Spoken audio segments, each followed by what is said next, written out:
नमस्कार, मैं अनीशा मशाल न्यूज़ के इस एपिसोड में आप सभी का स्वागत करती हूं।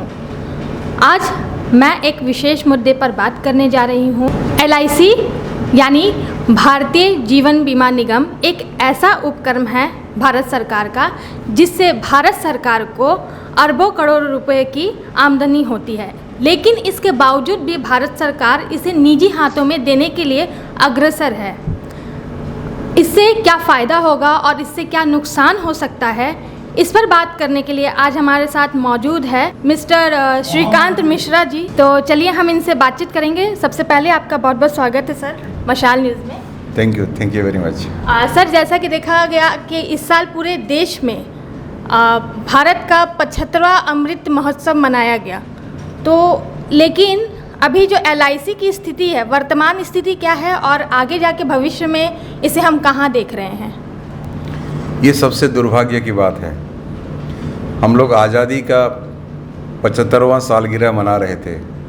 कुछ दिन पहले आज़ादी का 76वां सालगिरह मनाए हम लोग बड़े जोश खरोश के साथ। लेकिन हमारे आज़ादी का आंदोलन का जो मूलभूत सिद्धांत था और उस मूलभूत सिद्धांत को आधार करते हुए जिन तमाम उद्योगों का परिकल्पना की गई थी, अब अमृत काल में उन्हीं उद्योगों का विनाश किया जा रहा है। और वो जो विनाश किया जा रहा है, विकास के नाम पर विनाश किया जा रहा है। और आज पूरे देश में एक मुहिम छिड़ी हुई है आज की सरकार, और अब पूरे जनमानस में ये विदित है कि आज की सरकार की स्लोगन शायद ये हो गया है कि हम दो और हमारी दो आदमी हैं जो पूरे देश के तमाम उद्योग को बेच रहे हैं। पूरे देश में दो आदमी हैं जो तमाम उद्योगों को खरीद रहे हैं। और इसी कड़ी में आपने जो कहा कि life insurance corporation of India केवल भारत का नहीं, पूरे विश्व के पैमाने पर सबसे नंबर 1 लाइफ इंश्योरेंस कंपनी है, अद्वितीय है। और LIC का कोई पैरेलल पूरी दुनिया में नहीं है। लेकिन दुर्भाग्य की बात है, वही विकास का नारा देते हुए LIC का विनिवेशीकरण करते हुए LIC को निजीकरण के तरफ धकेलने की कोशिश हो रही है। हम इसके खिलाफ संघर्ष कर रहे हैं। इसे रोकने के लिए, LIC के निजीकरण को रोकने के लिए क्या क्या प्रयास किए जा रहे हैं? सबसे जो बड़ी कदम अभी सरकार ने उठाई है वो LIC से भारत सरकार की जो पूंजी का जो हिस्सा है उसका 3.5% भारत सरकार ने बाज़ार में बेच दी है। मई महीने में इसी कड़ी में शेयर मार्केट में यानी कैपिटल मार्केट में LIC को सूचीबद्ध किया गया, लिस्टिंग किया गया। 3.5% डिसइन्वेस्टमेंट हुआ। भारत सरकार की एक दलील है कि LIC का डिसइन्वेस्टमेंट के बाद जो शेयर बेची जाएगी, जो पैसा इकट्ठा होगा वो देश के विकास में इस्तेमाल होगा। ये सबसे बड़ी धोखा है, सबसे बड़ी मजाक है। 2-3 आंकड़ा मैं आपके माध्यम से जनता के सामने रखने की कोशिश करूँगा। 1956 में जब LIC बनाया गया था, भारत सरकार ने मात्र 5 करोड़ का पूंजी निवेश किया था। उस 5 करोड़ पूंजी के बदले में आज तक LIC ने भारत सरकार को जो डिविडेंड दी है पिछले 65-66 साल के अंदर, उसका परिमाण 30,000 करोड़ रुपया से ज़्यादा है।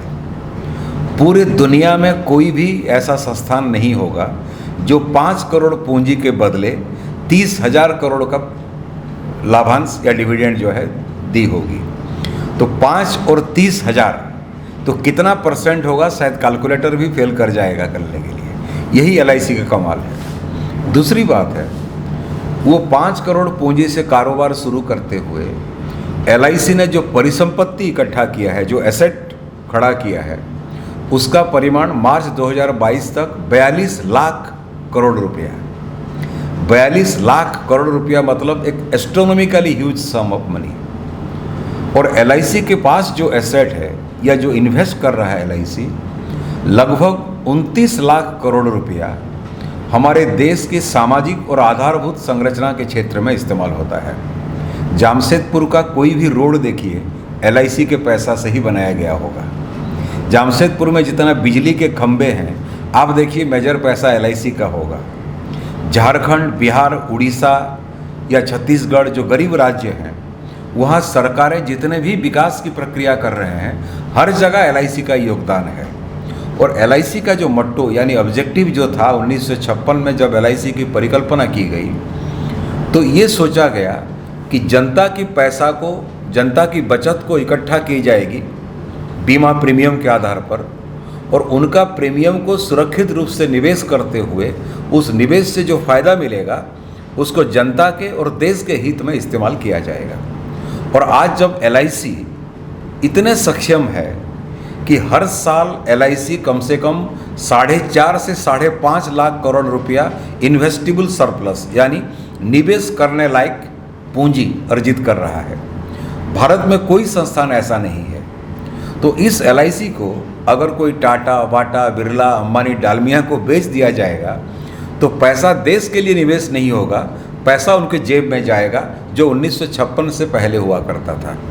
इसलिए हम बीमा कर्मचारी लगातार इस मुद्दे को लेकर के आंदोलन कर रहे हैं।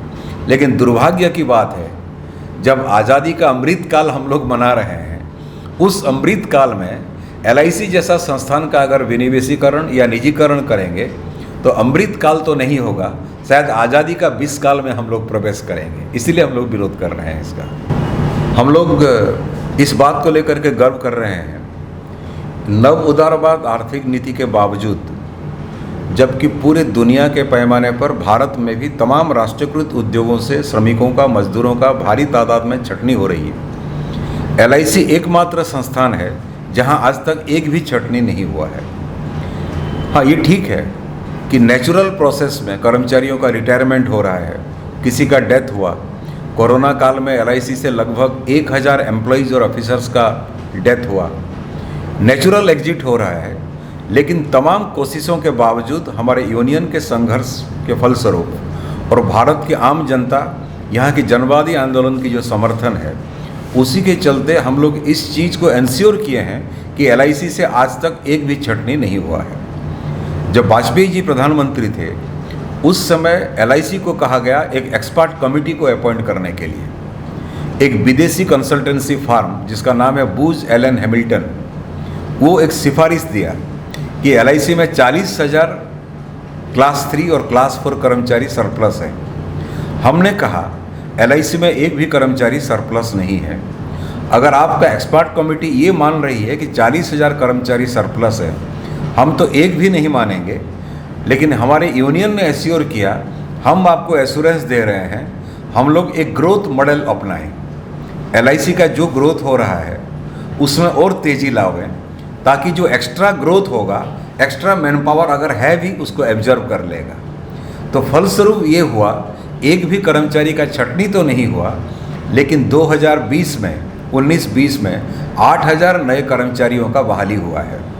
2012 में हमारे यहाँ जो अस्थाई कर्मचारी थे, लगभग 8000 अस्थाई कर्मचारी का फुल टाइम किया गया उनको। तो ये तमाम कोशिशों के बावजूद छटनी नहीं हुआ है, बहाली हुआ है।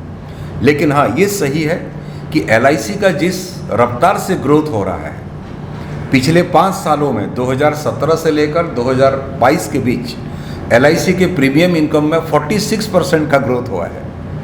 तो हम मान रहे हैं जब देश का आर्थिक विकास का दर 3%, 4%, -24% है, उसी परिस्थिति में एलआईसी का ग्रोथ 46% हो रहा है। और ये ग्रोथ का मतलब कुछ नहीं है जब इसका बेनिफिट हमारे बेरोजगारों को नहीं जाएगा। तो हम लोग ये डिमांड कर रहे हैं, आज बीमा उद्योग में टेक्नोलॉजी नया इस्तेमाल हो रहा है, और जो नया टेक्नोलॉजी है, जो बुजुर्ग कर्मचारी हैं, उनसे बेहतर इस्तेमाल नौजवान ही कर सकते हैं।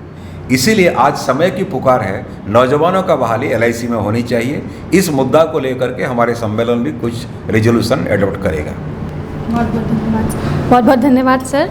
तो इसी के साथ मैं 2 लाइन कहना चाहूँगी, ध्यान दीजिएगा कि मेहनत थकी हारी, असफल और हताश होती जा रही है। इस निजीकरण के चक्कर में जनता निराश होती जा रही है।